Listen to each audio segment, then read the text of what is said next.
Hello and welcome to the eCom Ops podcast. My name is Norbert and today I'm talking to Saksham. Hi and welcome to the show. Thanks for having me, Norbert. Yeah, it's a pleasure to talk to you. As I told you before, I checked out Outgrow a while ago already, and it's really a great tool. So tell us a bit more about you and about your great software.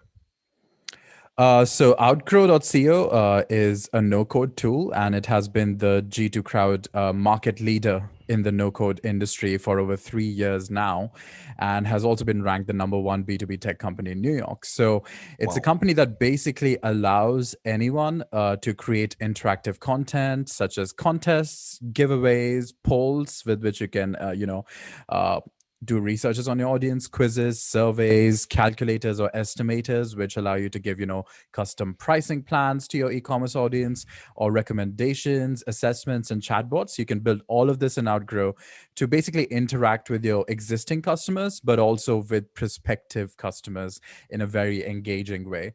And the content that you create, it can be embedded on your website, or it can be promoted using your blog or email newsletter, or you can also put it on social media channels. Facebook now has an option for you to, actually add interactive content pieces to your business page. So everyone should be using that. And you also get the ability, like using Outgrow, to track the return of investment and analytics on your interactive content pieces as soon as you go live. So you're basically able to easily launch multiple campaigns and assess how they compare using, the analytics feature of Outgrow.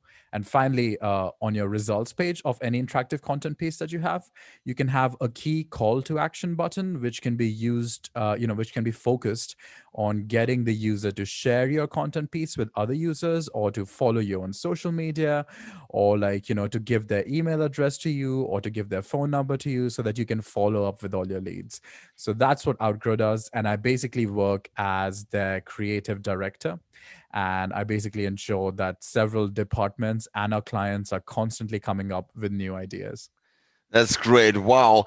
There is so much value in that product. I assume you are anti-website form.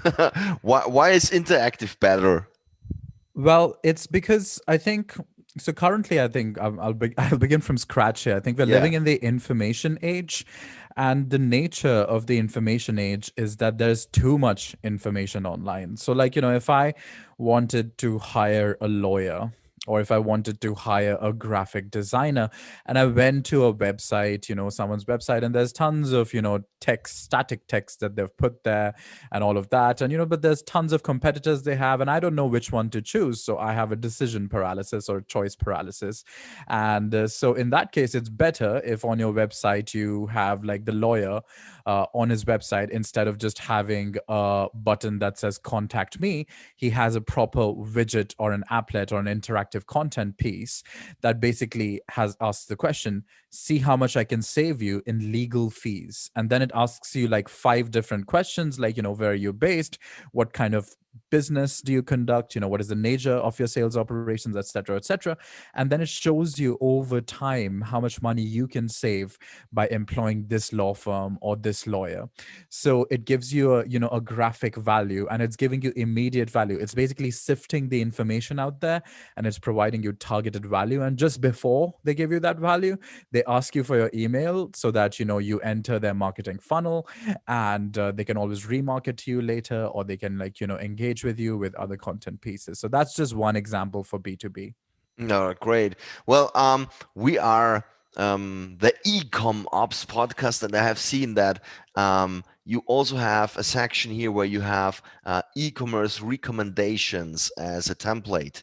Um, can you tell us a bit more about how could Outgrow help an e-commerce business to grow?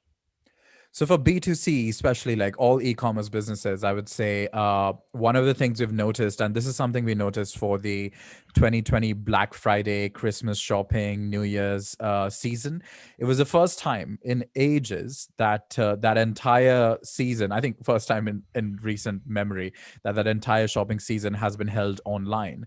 So for the first time, competitors or like big market players like, Walmart or Macy's, etc., they didn't have the advantage of having their physical stores open and have those, those big Black Friday discount rushes where everyone goes to the store and picks up stuff. That didn't happen because of coronavirus, which means all the small and medium businesses and all of the e-commerce retailers who were just doing e-commerce and didn't have any physical stores, they could play at an equal level as these big companies. And how did they do that? They did that by using e-commerce recommendations. So basically, like when you go on like any website and you want to like buy a pair of sunglasses, let's say that, let's take an example. Hmm. So you're just scrolling through countless sunglasses, and it usually becomes a huge laundry list of items you're scrolling through, and you don't know which one you want to choose, and it leads to, because there's just so many items, and all of them are so cheap, especially because we have really price manipulators in a sort, like AliExpress, etc., where everything is really cheap and there's like too much available. So how do you actually choose? So an e-commerce recommendation basically is an interactive quiz that you can embed on your e-commerce website. So as one scrolls down through these sunglasses, it just automatically pops up, and it asks you a couple of questions like, what is your face shape? What is your eye color? What is your nose shape? What is your hairstyle like? It gives you a couple of pictures and you pick which one is your hairstyle. And based on those questions, and also subjective questions like who are your favorite actors, it asks you all these questions, and then it recommends you two or three sunglasses to choose from. And that basically helps rid people of their choice paralysis or decision fatigue, which has become a very big problem in today's information age. So that's what it does. And this has been happening in the physical stores like Walmart and Macy's and all of these. Like when you enter a shop like Prada or Zara or Gucci, there's always a sales assistant who is there to help you make this decision.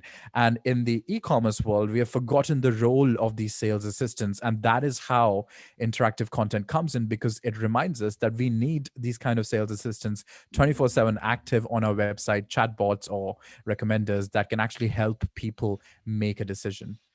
What you're saying here is that we are missing the human touch in e-commerce, so that it is not that we are missing the people helping us to find the right product. And to simulate that, it is possible to use a no-code tool like yours to create a situation where you get recommendations and you get help to find the right product, isn't that? Yeah, exactly. Because I think it's like a very important part. Like you said, it humanizes it and it makes decision easier. It nudges the user to make a decision, especially because there's too many products available. And on the other hand, what it also does is that when you put e-commerce recommendation interactive content piece on your website like this, it is every time someone takes it, they answer these 5 questions about their face shape, nose size, etc., etc. Mm. It actually gives you good marketing data to work with. So you understand what kind of people are coming to your website, what kind of choices do they usually have, what is your key demographic, who you should be marketing to. So you can keep improving your product database based on this marketing data, and you can also keep improving your chatbot or your interactive content piece to reflect whether they're accessing your website through mobile or through desktop, and if on desktop, what kind of browser they're using. You can optimize this to like the best extent possible so that it gives your users the best experience. Hmm. Okay, got it. And let's say I have an e-store, an e-commerce store. What kind of conversion rate engagement increase can an e-commerce store can expect? So what could I expect? How could it help me? So we serve over like 21 different industries, and Yeah. we have data pulled from that. So usually there are 21 different industries. And if you go on the Outgrow website and you go to the templates section, you would see pre-made templates that it basically takes you less than an hour to like adapt for your own website. You can change the branding, you can change the logo colors, you can import your own products so that those are the ones that are filtered. So it takes you less than an hour to make this, and then you just embed it on your website or somewhere, and then you would see, and this is based on the data that we have collected from 21 different industries, we have seen conversion rates increase from 14% to over 43%. Oh We've seen the wow. bounce rate, which is the speed at which people just leave your website. So someone ends on your website and then they're like, okay, I'm going to go somewhere else. That has decreased from 62% to 17%. So you can really bring down the speed with which people are leaving your website. And then the social share rate, which is also important, is it has gone up from 3% to 28%. So because the point is, every time you have like, a widget or an applet or an interactive content piece on your website, like, which makeup set should you buy, or which sunglasses should you get, or, stuff like this, it is providing very particular value. And if I understand, if I at the end, like if I am a customer who goes on your website and gets, a recommendation for 3 sunglasses, I'm very likely to share this like with my friends. So there's like all these social share widgets at the outcome page of these interactive experiences, and users can easily share them over WhatsApp or over like, email or social media. So it leads to a grassroots sharing of your website's widgets. Awesome, awesome. Well, it's really very, very interesting. Which stores do you connect natively? So we connect with Shopify, Hmm. BigCommerce, and I think there's like a whole list of 10 others that we can connect with. And you can also like don't specifically have to connect with a store if you don't want. I'm like we have native integrations with all these stores, but if you want, you can also just directly upload your products into the Outgrow thing. You can literally put them on an Excel format, and then you can directly upload them into the widget. So it's really up to you how you want to do it. Cool. Do you also have an API to send those? Yes, you can also use API, or you can Awesome. like connect also via Zapier if you like. So it's totally Hmm. possible to have like all these options. Okay, great. This is cool.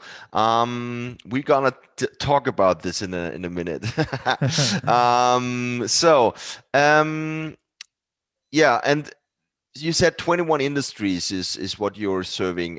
Is e-commerce a great focus, or do you mainly have other channels?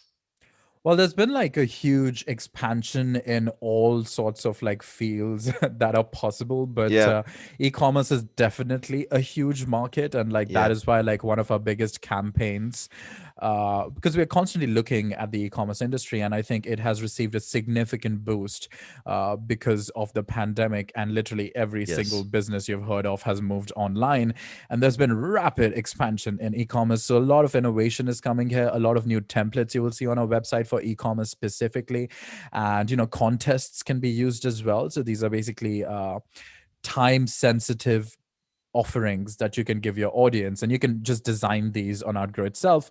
And so there's an entire tracking system that would be built. So what happens is you're like, oh, if you want this free t-shirt, just share a hashtag on social media with like a quote about why you love our brand so much, and a picture of you with the brand, a selfie of you.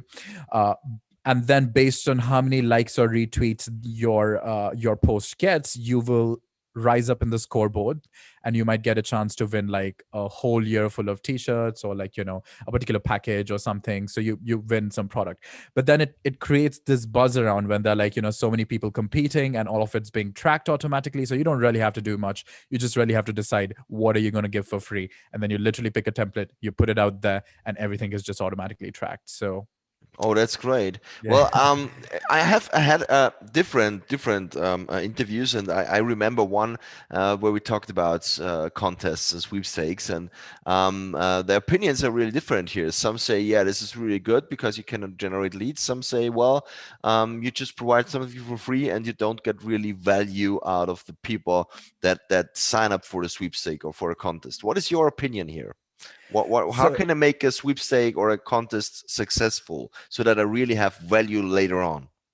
so to me, it's just like, I think there's a fundamental thing, and obviously I don't speak for all sub industries within e-commerce. I'm speaking for the ones to which like you can apply this data. So it's about like being taking common sense to an extent, which is the fundamental thing is that if you're working in a business, I don't know what whatever they're selling, like sunglasses or makeup sets or whatever it is, uh, you understand something about that industry, and you can be creative about that industry and that business, and so you would know in most cases what you can give away for free that is really not going to cost you much. For instance, I am happy to give away an Outgrow plan to free for free to someone, or like for a contest, because I know that the overall return of investment for giving one Outgrow plan for free in a contest to in which there are 10,000 people participating is obviously much bigger. In the same sense, like in a sunglass store, I'm quite sure, or like there must be a product that they know they can give away for free. Probably like a sunglass set that doesn't sell well so much, so it's just been lying in the store for the past 10 years and no one is buying it. You can just market it well and present it as the the object to be given, because the point of a contest is not that you're giving the best thing in the world. The point of a contest is really that you're putting people in competition against each other, and they don't really care beyond a certain point what is being given. They really care that it is for free. It is the value, the fact that it is for free. Freebies attract.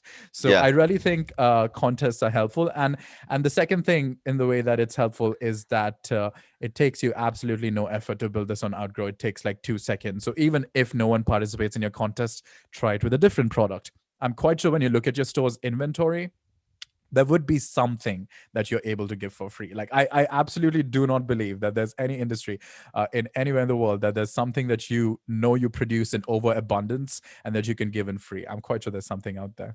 Yeah. And how do you run contests yourself? Yes, we run contests all the time. We ran it for like Awesome. the 2020 shopping season specifically. We gave away so many free pricing plans, and we have so many competitors that even run like even heavier contests than we run. They give like 80% discounts because it is really that something that works. So yeah. Awesome. Um, yeah. Let's take a bit on some kind of rules. What I really like is the legal part, namely that you say you're GDPR compliant. So although you're based in New York, you are okay with the European regulations, which is great. So we have many listeners for you from Europe. Um, do you see you traffic from Europe as well? Oh, I think like so the point is in the US we are so well known Yeah. that our marketing efforts are literally now concentrated on other continents. So I'm actually right now speaking to you from Berlin. Oh, It's great. 10:42 a.m. here, so like literally Well, uh, it's 10:40 a.m. here as well because I'm in Austria. there you go. That's nice. So that's why we have had great traffic from Germany. We have had great presence in France. We have a Yeah. great presence in Latin America, and we are just like concentrating most of the. And I think it's again like it's what I was saying about like if in the earlier question when I said when you make a competition you would know what is something you can give away for free, is the mindset that allows you to think in that way, is that you have to stop thinking of marketing as work. Instead, think of it as a game. The reason we are in Europe is because we know not many people know about us here, like besides France and Germany. So we're like, oh, it's exciting that we can actually like bring stuff here and like do new stuff. And there's some hurdles, like the new GDPR law, which we had to adapt ourselves to, and we are fully compliant. But we take it as a fun challenge. So it is really exciting to do stuff in Europe. Like one of the things we did actually, I'll give you an example, is when coronavirus first came along in March, and Europe has a huge big restaurant industry. It is the most touristically visited continent on earth, and a lot of the restaurant industry is like has been perfected over the ages.